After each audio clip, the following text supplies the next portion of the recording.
When you look at a page of text, your brain instantly translates chaotic ink patterns into a coherent voice. This process is biological, rapid, and automatic. Because we do it so effortlessly, we take the complex cognitive mechanics of reading completely for granted. This creates a unique challenge for the educator. Teaching a second language learner is distinct from teaching a child to read for the first time. L2 students have already mastered the core concept of literacy in their native tongue. To be effective, you have to move beyond your own proficiency. You must transition from being a skilled reader into an intentional facilitator who understands how the mind processes a second language. You aren't teaching the concept of reading from scratch. You are managing the transfer of existing literacy skills into an entirely new linguistic system. Comprehension is an active, constructive process. It requires more than the eye simply absorbing symbols from a page.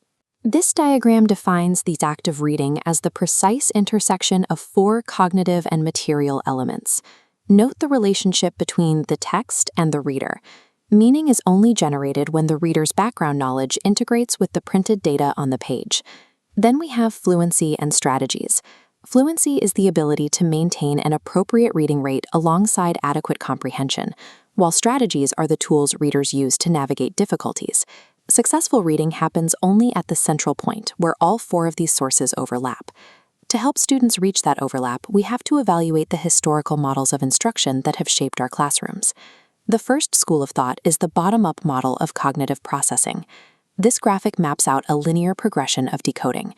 The mind starts with the smallest units, letters and sounds, and builds upward through morphemes and words to eventually reach comprehension at the top.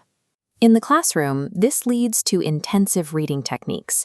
It heavily relies on graded readers and constant dictionary use, focusing on the mastery of every individual word.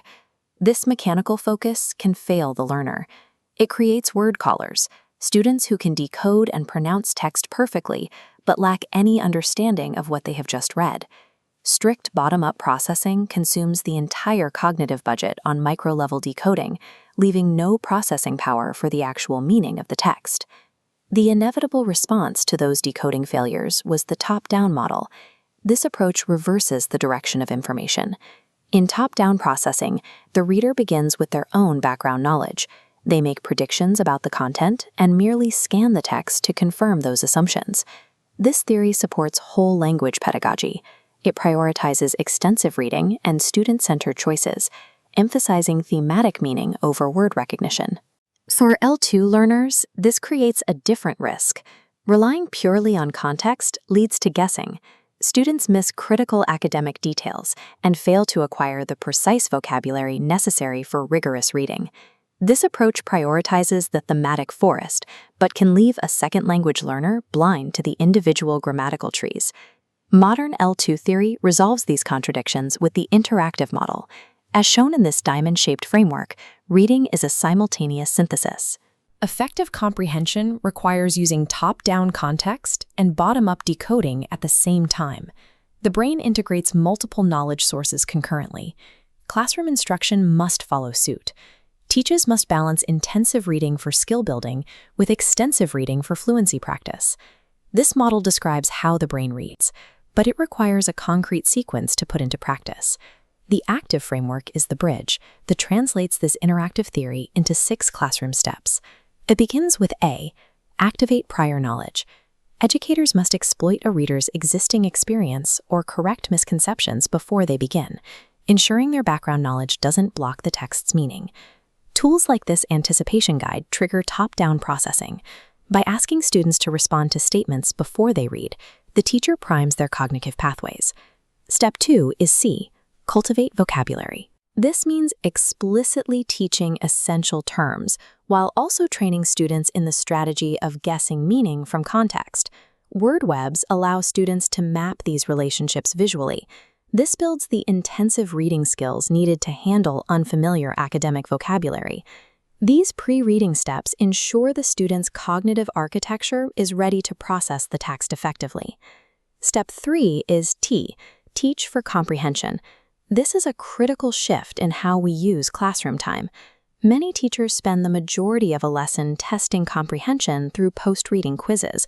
This measures if a student understood the text, but it does not teach them how to do it. Instead, we must teach metacognition, the act of thinking about one's own thinking. Students need to consciously monitor their understanding as they read. Techniques like questioning the author involve pausing during the reading to ask, "What is the author's message here?" This turns reading into an active negotiation. The teacher's role is to moderate this negotiation in real time, helping students construct meaning as they go. Step 4 is I, increase reading rate. This requires us to move past the traditional focus on oral reading and hyperaccuracy. Since reading is primarily a silent activity, the goal is to reach the benchmark of a fluent L2 reader, 200 words per minute with at least 70. The final step is E, evaluate progress. This requires a balanced approach, tracking both quantitative data on reading rates and qualitative growth through student reading journals. By linking these 6 steps back to our foundational theory, we see how the active framework operationalizes the interactive model. L2 reading teachers must move from passive testing to active cognitive facilitation. The success of a reading educator is measured by how seamlessly their students can construct meaning.